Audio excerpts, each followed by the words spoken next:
A Amazônia pertence aos brasileiros. Aqui não é terra de Macron. Hoje as queimadas aumentam e colocam o Brasil perante o mundo. Ela pode ser condenada a uma pena que é semelhante à de um homicídio culposo. Quando descobre a mentira, terminou a eleição. E o cidadão perde a eleição por conta de uma mentira que fizeram contra ele.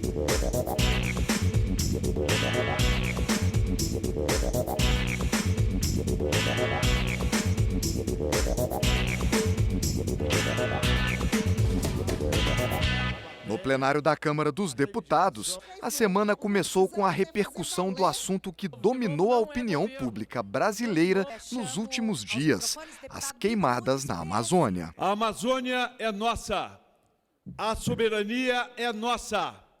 Por mais que tentem deturpar, ninguém vai conseguir enganar. Mais brasileiro do que quem segue Bolsonaro não existe. Nós amamos esse país e defendemos, acima de tudo, a soberania. Não é qualquer presidente com outros interesses que tem aqui a Guiana Francesa, ele que não cuidou nem da sua Notre Dame, que pegou fogo, vem aqui agora tirar satisfação de Bolsonaro. A Amazônia, como patrimônio dos brasileiros, a parte que nos toca, em torno de 60%, está sendo defendida por todos os brasileiros e pelo mundo inteiro. Nós não queremos e não vamos entregar esse patrimônio do Brasil. Esse final de semana eu rodei várias comunidades rurais do Acre, mais de 9 horas sentada num barquinho pequeno, chegando nas comunidades mais distantes, assisti a defesa que eles fazem da Amazônia brasileira. Os seringueiros, os ribeirinhos, os produtores, os trabalhadores rurais que dizem: chega de botarem fogo na Amazônia. As queimadas, senhores, é um fenômeno natural. Lógico que pode ser agravado pelo desmatamento, mas se a gente pegar a latitude do planeta, está tendo muito mais queimadas na África do que na floresta amazônica. Se eu quero questionar agora o presidente da França, que não está cuidando nem da casa dele, quer dar pitaco aqui no nosso país, por que ele não questionou os Estados Unidos com as queimadas da Califórnia? Por que não questionou a Grécia nas queimadas da ilha de Évia? Não questionou nenhum desses países. Agora, com interesses obscuros, vem questionar o Brasil. Nós merecemos respeito. A Amazônia pertence aos brasileiros. Aqui não é terra de Macron. Por mais que o governo se esforce em querer tapar o sol com a peneira, é explícito a participação direta, decisiva do governo federal, do governo do Bolsonaro nesta situação. Ele é o maior incentivador dos crimes ambientais. Ele estimula pelo seu discurso, ele ataca a ciência, ataca as universidades, destitui o INPE, que é um órgão de referência, ataca a fiscalização, chamando os fiscais de xiita. Quer dizer, essa situação que a gente vive não é nenhuma novidade. Foi eleito com esse discurso e, por essa razão, hoje as queimadas aumentam e colocam o Brasil perante o mundo no maior vexame que a gente já viveu nesse tempo curto. É o maior vexame que o Brasil já passou até agora, é o que nós estamos vivendo em razão da situação da Amazônia. Mas a principal votação da semana estava prevista para a sessão do Congresso destinada a apreciar os vetos do Palácio do Planalto e a Lei de Diretrizes Orçamentárias, a LDO. Na sessão conjunta, deputados e senadores derrubaram o veto presidencial e retomaram a punição para quem divulgar as chamadas fake news. O crime ocorrerá quando uma pessoa divulgar com finalidade eleitoral notícia falsa sobre outro, sabendo de sua inocência. A verdade deve ser preservada e deve perseverar. A mentira tem pernas curtas e a gente descobre ali na frente. Só que em termos eleitorais, presidente, ela chega tão tarde. Quando descobre a mentira, terminou a eleição. E o cidadão perde a eleição por conta de uma mentira que fizeram contra ele. governo orienta, sim, presidente, porque está havendo realmente uma discussão de quem não está entendendo o que está acontecendo. Como foi dito aqui, uma pessoa que propagar um post, um meme, alguma coisa que tiver recebido, ela pode ser condenada a uma pena que é semelhante à de um homicídio culposo, sendo que o nosso Código Eleitoral já prevê esse tipo com uma pena bem mais razoável de 6 a 2 anos. Nós temos que ter essa consciência da transparência e da segurança às pessoas. Não estou falando só do momento eleitoral. Fake news é crime.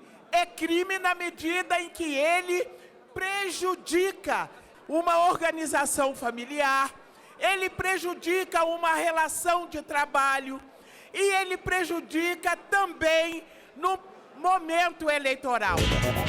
Eu estou vendo os partidos de esquerda, PT, PSOL, PCdoB, PDT e outros mais, votarem para agravar a pena do criminoso.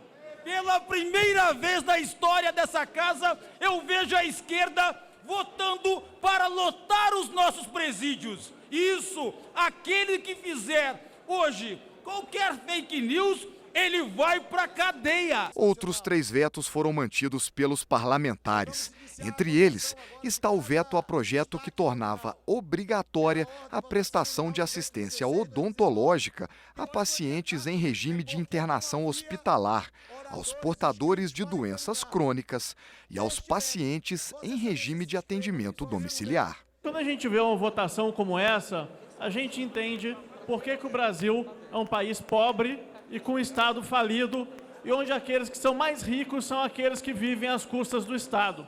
Porque é impressionante esse excesso de boa vontade naqueles que orientam não, sem ter um mínimo de consciência de quem vai pagar essa conta, sem ter um mínimo de cálculo se existem um número suficiente de dentistas nas cidades onde tem hospitais para tornar obrigatório esse tratamento odontológico para todas as UTIs do Brasil.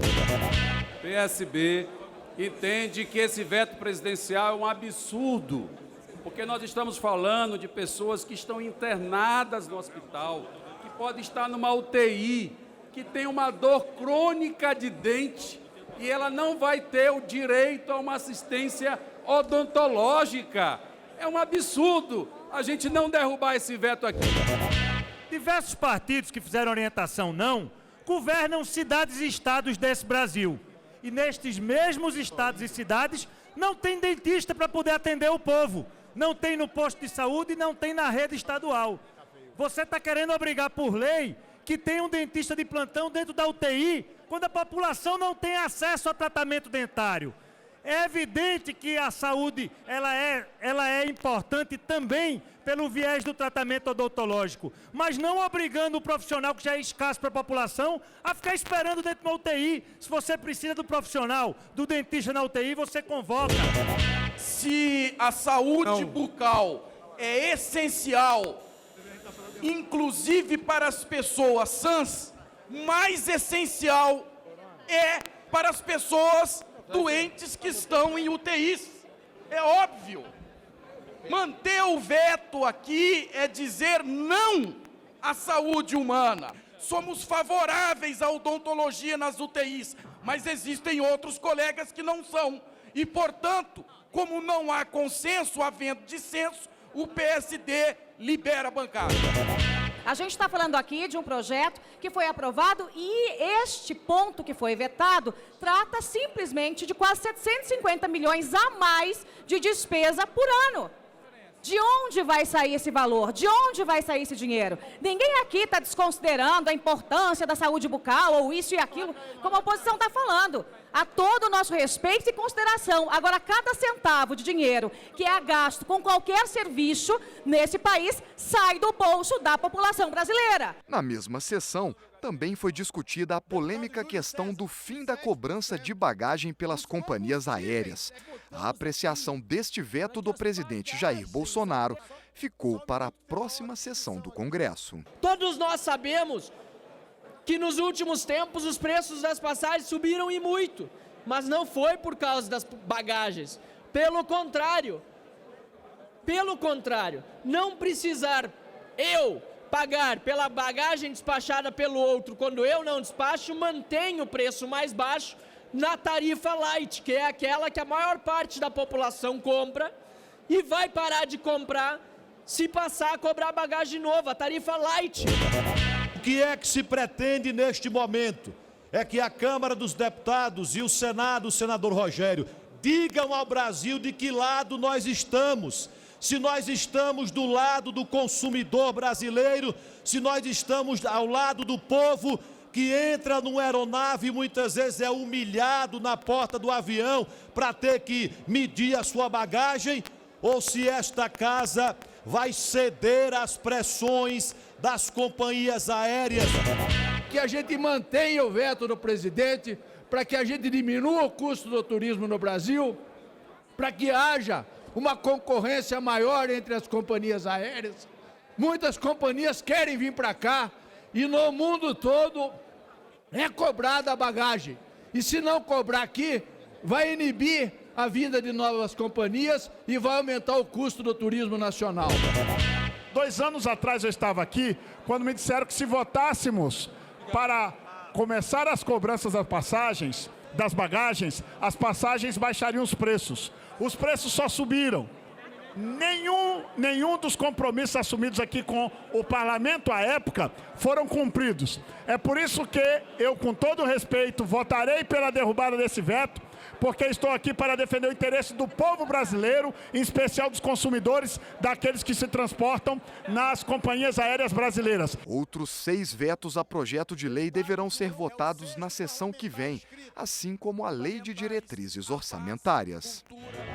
Foi realizada pelos coletivos de mulheres do Brasil, a convite da querida deputada Celina Leão. Ali compareceram os mais importantes coletivos de defesa dos direitos das mulheres, muito especialmente aqueles ligados às questões da participação política da mulher. Nós sabemos que as mulheres têm sido vítimas de uma grande gama de violências e a violência política é uma que tem se destacado ultimamente. Que tratam da regulamentação da lei que permite o comércio e a produção dos queijos artesanais.